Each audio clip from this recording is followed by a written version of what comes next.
What's going on, everybody, and welcome back to Comic Breakdown. In this video, we are jumping into Venom issue number 13. There has been a lot going on with Venom, and there is much more to come with this spinning the web that is Dark Web. Not only is this a prelude to Dark Web, but we are seeing Eddie Brock's path, the one that eventually leads to him being Meridius. All of this is intertwined together. The stage for Dark Web is being set, and the stories of Venom and Spider-Man, they will never be the same. So make sure you guys have subscribed to the channel, make sure you like this video, and with that being said, let's dive into this breakdown. Alright gang, so as we dive into this issue, at this point, Eddie Brock has learned a good majority of the truth that inside the Garden of Time, the garden created by Meridius, this is a giant prison, or at least so Eddie Brock thinks. Every single symbiote left in existence, they were taken and they were killed to build this cage. A cage the size of a world.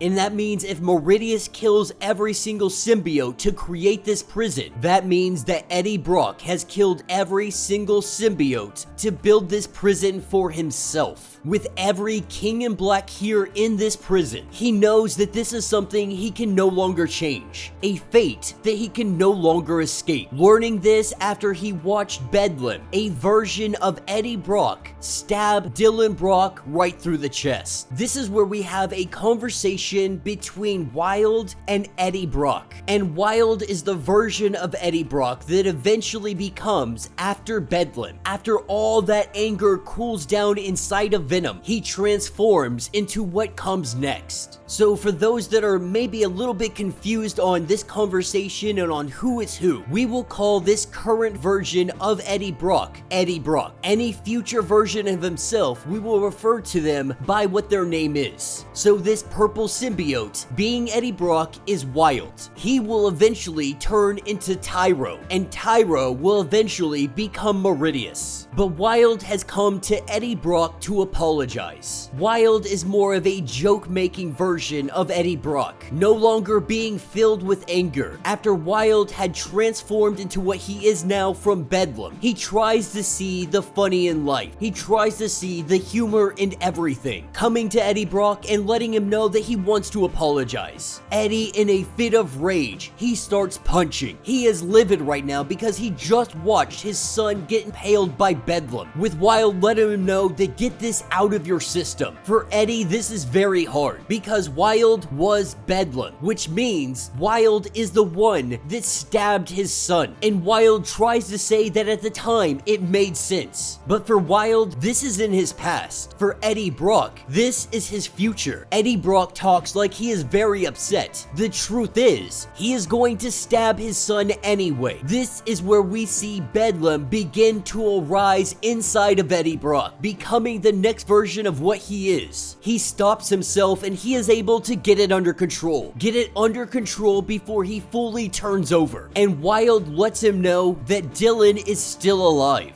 And he gets everything that Eddie is going through. The truth is, they're the same person. Wild has been through everything that currently Eddie is going through. He understands the pain, the sorrow, everything. But he knows that Dylan is alive. He is the one that stabbed Dylan. He had already known that Dylan was going to get better once he had stabbed him. He thinks maybe this is why he did it in the first place. But he won't lie, he was a little bit out of his head, believing that maybe stabbing him would make Dylan stronger. For Wild, at least at the time, it made sense. The logic that is being used is that this is somehow Meridius's plan to make Dylan stronger, to force the Venom symbiote to evolve. And while Wild begs him, don't ask that question, he watched Tyro spend all his time sniveling after Meridius, because he's got to know what the big man's plan is. It is hell. Knowing that is what he becomes, it kind of wears Wild down, because when he stops seeing the funny side of things, that is when he becomes Tyro. Eddie Brock realizing he already knows the whole chain of line of events. He knows that Tyro becomes Meridius. He is wondering, is this why Meridius has imprisoned him here at the Garden Garden of Time to ensure that his past continues moving towards the future. This is when Wilde lets him know that you are not trapped here. None of them are trapped here, believing that he has already said too much, that he shouldn't have said anything. Eddie Brock doesn't let him stop. The truth is, Eddie Brock is trapped by events, not by a place. Every single one of the versions of King in Black, they have all been here, trying to tell him as his future self to just drop this. But Eddie is unwilling to. He's got to get out of here. He has to go help his son. But he finally tells him, Eddie Brock is the King in Black. He can send his mind anywhere, as long as there is some kind of symbiote goo somewhere out there in the infinite multiverse. He can go anywhere, that he can go any direction in space and time. The question is, why are you only going forwards and backwards when you can go left to right? That is when Eddie Brock disappears. And this is the moment where Wilde becomes Tyro. Wilde knew that this was going to happen. He should have kept his mouth shut, with Wilde telling him everything that he did. This just continues on the path that eventually leads to Meridius. The truth is, he was always going to tell him. This is always how it is going to be. This is when Wilde, he realizes that there may not be a funny side. Maybe, just maybe, there is only the winning side. And so with Wilde's transformation into Tyro, we have Eddie Brock arriving in some kind of place with goat-headed individuals. Unsure of where he is or when he landed, he knows that he has traveled sideways through time to a parallel universe, the closest neighboring dimension, latching on to the closest symbiote material that he could find. He sees if there is a symbiote inside of his mind, inside of this goo that he found. But what he found was nothing more than a simple scrape of symbiotes, which means there is no kind of consciousness or codex that is currently connected to it. It is nothing more than a husk that he has found in this dimension. Like a bug in a bottle, he is being examined, being able to break free. Doing his Eddie Brock thing, he bounces around the room. As one of these monsters try to eat him, we see him burst out of the man's eyeball. And throughout this, we are getting a ton of little hints on exactly where he has landed. But Eddie Brock is very unsure of this location still. After killing the master, he asked the apprentice to help him out, that he just saw what he did to his master. The only thing that Eddie Brock is truly asking is to make me bigger, making him roughly about 8 feet tall. This is only further proving that he is in fact becoming Bedlam. But the apprentice says something that makes everything click inside of Eddie Brock's mind, that time is warped inside of this realm, that his master may be dead in the now, but in the past he is still alive, and time can take more than one track. This is when he realizes that he is in Limbo, a dimension where you can die in one future and still be alive in another, a dimension where time forks and crosses over itself. No longer feeling the pull of the Garden of Time, he is hoping that he can make it back to Dylan. This is when he gets attacked by a horde of goblins, releasing solid flame arrows at him. He takes the pain, taking every one of those arrows and shooting them back at the goblins. We see them drop one by one. The person inside the carriage, recognizing that Venom looks very familiar to her new friend. With Eddie Brock overhearing this, he is wondering who this individual is. Who is this other symbiote that may be in Limbo? But we have Eddie Brock who begins taking on the goblins. One by one, he is able to defeat them, knocking them down to the ground, knocking them unconscious, trying to talk to the one that is in charge. This is when she steps out, letting him know that they really should get to know one another, because this